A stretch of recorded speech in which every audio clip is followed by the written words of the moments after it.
Қаза намаз мәселесіне келсек, қаза намаз бір қаза намаз болып қалса, соны құптаннан кейін жинап оқы деген нәрсе дұрыс емес, бауырлар.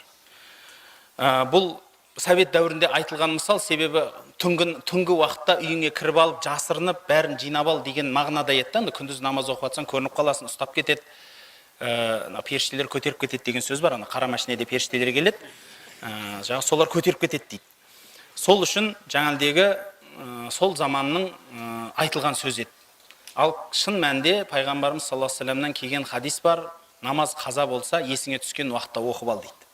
Яғни қолыңызға қолайлылық қашан туады, сол кезде намазды оқып алу керек. Яғни қаза болса, қазаңызды оқымаңыз, уақыты кіріп болса, сол жерде оқымаңыз. Тым болмағанда парызын оқып алыңыз. Яғни мысалы намаздың толықтай оқып тұруға жағдайыңыз болмай тұр, бірақ парыз оқуға мүмкіндік тауып қалсаңыз, парыз оқуға бір намаздың парызына 3 минут уақыт кетер. Яғни жұрттың сигарет шеккіштердің бір сигаретінен де тез оқып қоясыз кейде. Біреулер енді 10 минут шегеді. Ой, әдемілеп тұрып, енді оны ұстап алады да, бейшараны құшақтап алып тұрып сорады бейшараны. Білмеймін, өмірі басқа нәрсені сұрамаса да соны сұрап алады. Сол үшін айтатыным, жаңағыдегі намазыңызға да сондай махаббат қойыңызшы. Сол бейшараларда махаббат қойды ғой сигаретке. Жаңағыдегі сондай махаббат болсыншы, іш болмады сигареттей махаббат болсыншы намазға деген. Бисмилlah, альхамдулилlah, уассалату уассаламу аля расулилlah. Ассаламу алейкум, ардақты ағайын.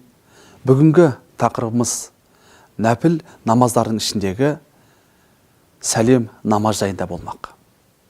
Сәлем намазының тағы бір атауы тахиятул мәсжид намаз деп аталады. Мағынасы мешітке сәлем беру дегенді білдіреді. Мешітке келген кісі сол мешіттің Раббысы Алла Тағалаға сәлем беру, оған тағзым ету мақсатында 2 рәкат намаз оқу мәндүп амалына жатады. Бір күнде бір мешітке бірнеше мәрте 5 уақыт намаз оқу үшін, яки болмаса тәлім үйрену үшін келген кісіге бір рет сәлем намазын оқу жеткілікті. Мешітке келген кезде отырмастан алдын сәлем намазын оқу абзал. Бұған байланысты имам Бұхаридің солат бабында келген хадисте Алла Расулі Мұхаммед саллаллаху алейхи уассалам кім мешітке келген кезде отырмастан алдын 2 рәкат сәлем намазын оқысын деген. Сәлем намазының ниетіне келер болсақ, иләхи ниет еттім, Алланың разылығы үшін 2 рәкат сәлем намазын өтемекке деп, Аллаху акбар деп құлақ қағады. Ескерте кететін бір жайт, жұма күндерінде имам уағыз айтып, яки құтпа оққан сәтте келген адам сәлем намазын оқымай-ақ имамның құтпасын тыңдаған абзал. Алла Тағала баршамызды өзіне сүйікті құл болуды жазсын. Ва ахру дауана анилхамдулиллахи раббил аламин. Бисмиллах, альхамдулиллах, уассалату уассаламу аля расулилlah. Ассаламу алейкум, құрметті мұсылман бауырлар. Бүгінгі тақырыбымыз дәрет намаз жайы болмақ. Мұсылман баласы дәрет алып болғаннан кейін, яки болмаса ғұсыл құйынған соң, денесіндегі ылғалдық кеппей тұрып, 2 рәкат дәрет намазын оқу мәндүп амалына, яғни жақсы көрілген амалдардың қатарына жатады. Алла елшісі Мұхаммед саллаллаху алейхи уассаламның мүбарак хадисінде кім шын ықыласымен дәрет алып, артынша 2 рәкат дәрет намазын оқитын болса, ол кісіге жәннат уәжіп болады деген. Дәрет намазы жай нәпіл намаздар секілді 2 рәкат намаздан тұрады.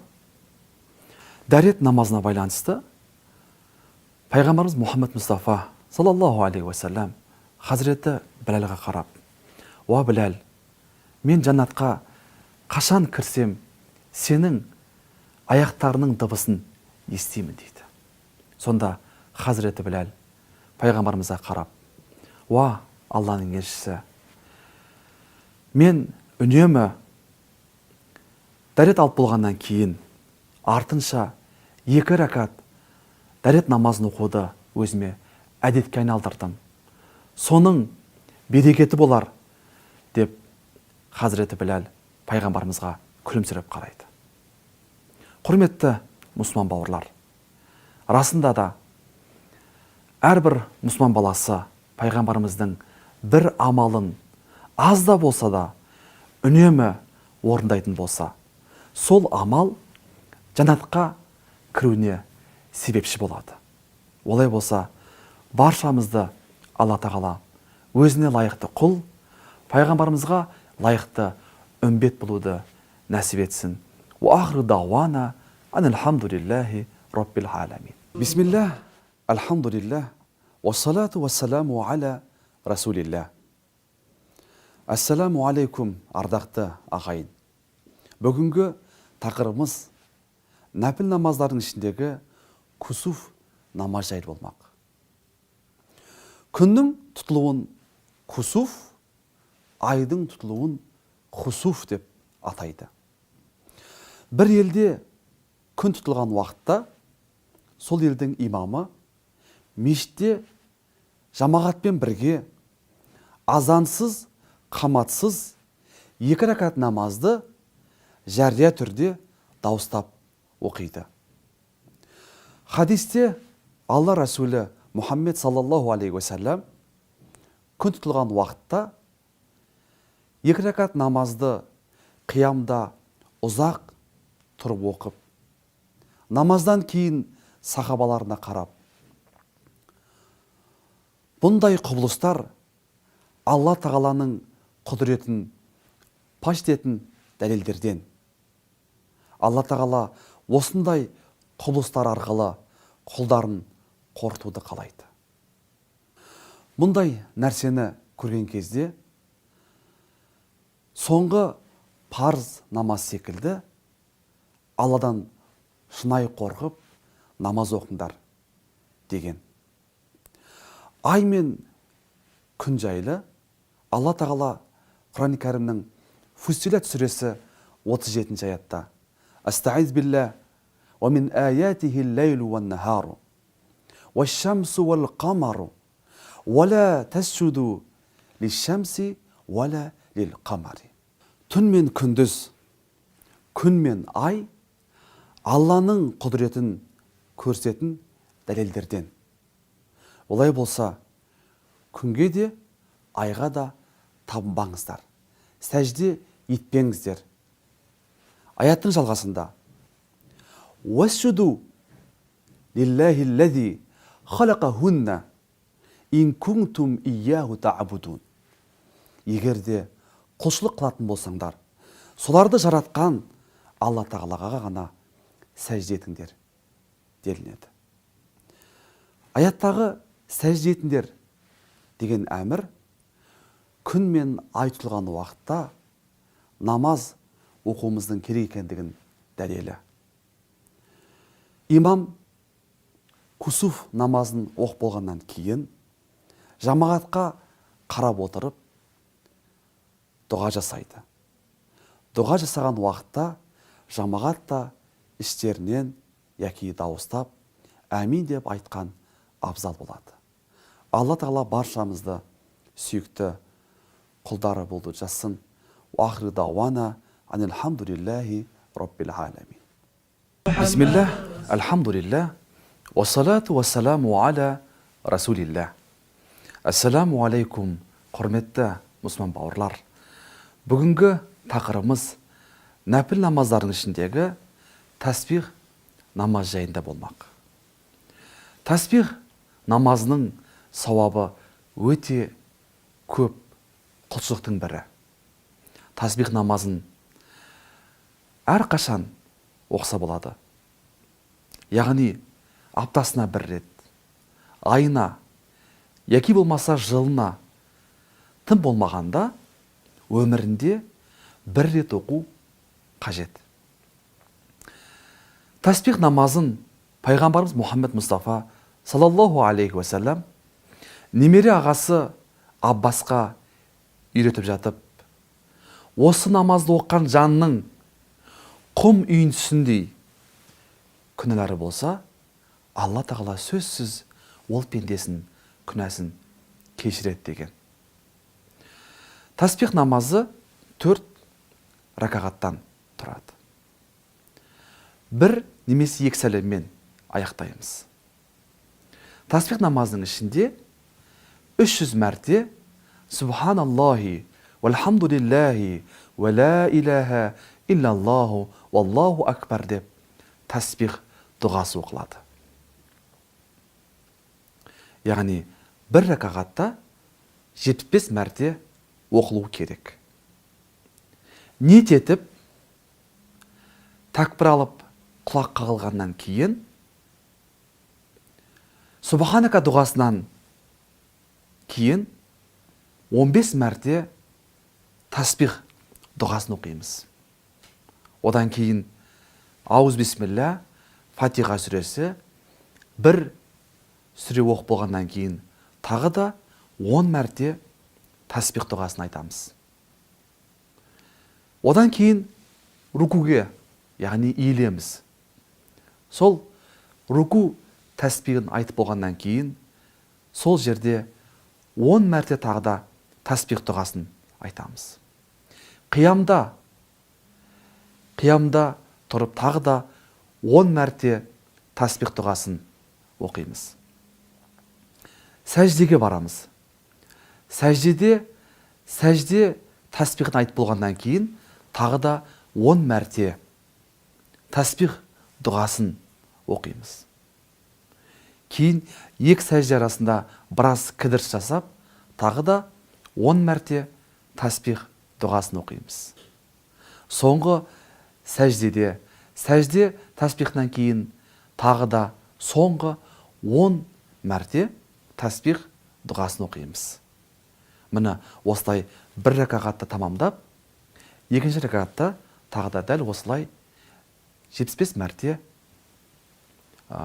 таспих дұғасымен бітіреміз.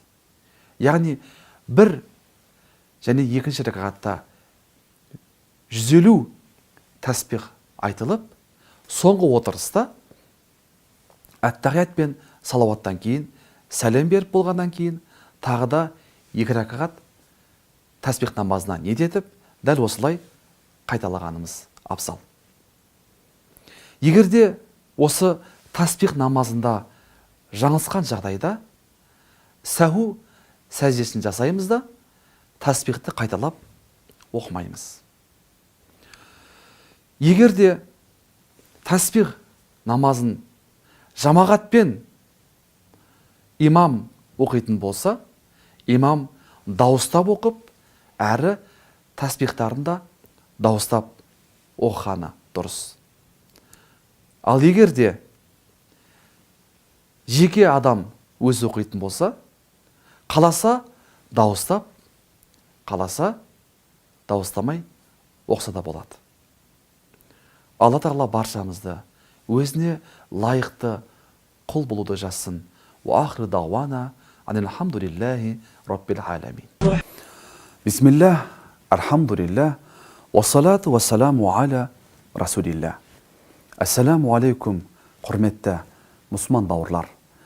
Бүгінгі тақырыбымыз истисқа намазы, яғни жауын тілеу намаз жайында сөз қозғайтын боламыз.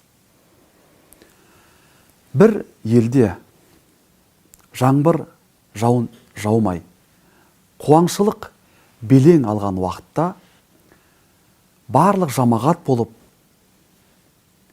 истисқа намазын оқып, дұғасын тілейді. Сонымен қатар бір елде жаратушы иесін ұмытып, күнәға батқан кезде Алла тағала сол елді сынау үшін ол жерлерді қуаңшылыққа айналдырады. Құран кәрімде Нух пайғамбар, Мұса пайғамбар, Худ пайғамбарлардың халқы үшін жаратушы Алладан дұға тілегендік жайлы айтылады. Ханафи мазхабы бойынша истисқа намазын жамағатпен оқу сүннет амалына емес, мәндуб, яғни жақсы көрілген амалдардың қатарына жатқызады. Истисқа намазы оқылғаннан кейін де жауын жаумайтын болса, бұл намазды бірнеше күн жамағат болып намаз оқып дұғасы тіленеді. Истисқа намазының оқылу шарты жай нәпіл намаздар секілді 2 ракат намаз оқылады да, соңында жамағатпен бірге қосылып дұғасы жасалады.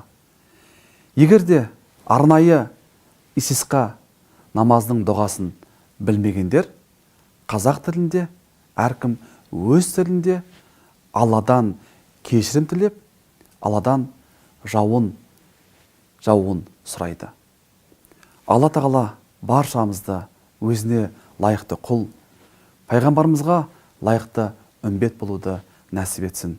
Уахру дағуана анилхамдулиллахи роббил аламин. Бисмиллах, алхамдулиллах, уассалату уассаламу аля расулиллах. Ассаламу алейкум, құрметті мұсылман бауырлар. Бүгінгі тақырыбымыз дұға, яғни сәске намаз жайында сөз қозғайтын боламыз. Дұға намазы жай нәпіл намаздар секілді 2 ракатқа ниет етіліп оқылады. Қуатты дәлелдерге сүйенсек, дұға намазы 4 немесе 8 ракат оқу мәндуб амалына жатады. Сәске намазының оқылу уақытына келер болсақ, күн арқан бойы көтерілген уақыттан басталып, зәуал уақытына жарты сағат қалғанға дейін жалғасады. Зәуал уақыты дегеніміз күннің дәл төбеге келген уақытын айтамыз. Пайғамбарымыз Мұхаммед Мұстафа саллаллаху алейхи уассаламның дұға намазына байланысты бірнеше хадистер бар. Айталық, кімде-кім күніне дұға намазын оқитын болса, ол пенденің теңіз көбінісіндей күнәлары болса, Алла ол пенденің күнәсін кешіреді. Екінші бір хадисте, кімде-кім сәске намазын үнемі жалғастыратын болса, Алла тағала оған сый ретінде жәннаттан сарай тұрғызады деп сүйіншілейді. Құрметті мұсылман бауырлар, дұға намазын оқу арқылы Алланың разылығына бөленейік.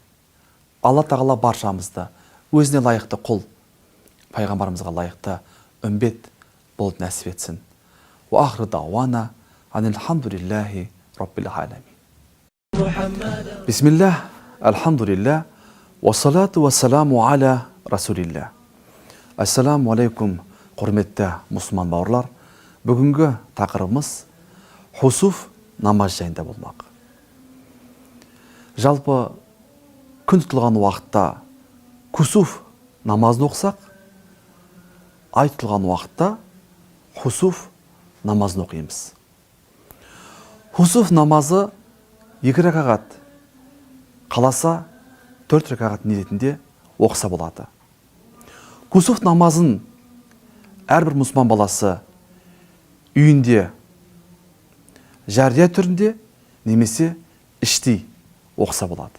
Ханафи мазхабы бойынша жамағатпен хусуф намазының оқудың сүннетте орны жоқ. Өйткені айдың тұтылуы түнде болғандықтан жамағаттың мешітке жиналуы қиындық тудырады. Егер жамағатпен оқитын болса, онда артықшылық етпейді. Құрметті мұсылман бауырлар, ай тұтылған уақытта хусуф намазын жеке үйде оқу сүннет амалына жатады. Алла тағала баршамызды өзіне лайықты құл, Мұхаммед пайғамбарымыздың лайықты үмбет болуды нәсіп етсін. Уахры дауана анилхамдулиллахи раббил аламин. Бисмиллах, альхамдулиллах, уассалату вассаламу аля расулиллах. Ассаламу алейкум, ардақты ағайын. Бүгінгі тақырыбымыз шүкір намазы және шүкір сәждесі жайлы болмақ. Шүкір намазын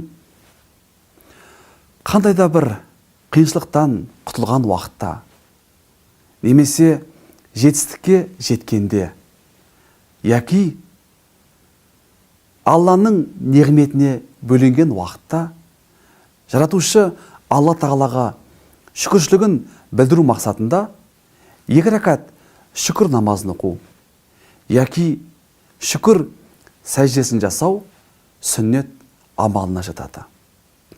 Хазіреті Абу Бакр радиаллаху анхуден келген хадисте Алла Расулі Мұхаммед саллаллаху алейхи уассалам қуанышты хабарды естігенде 2 рәкат шүкір намазын оқитын, кейде шүкір сәждесін жасайтын деген хадисті бізге жеткізіп отыр.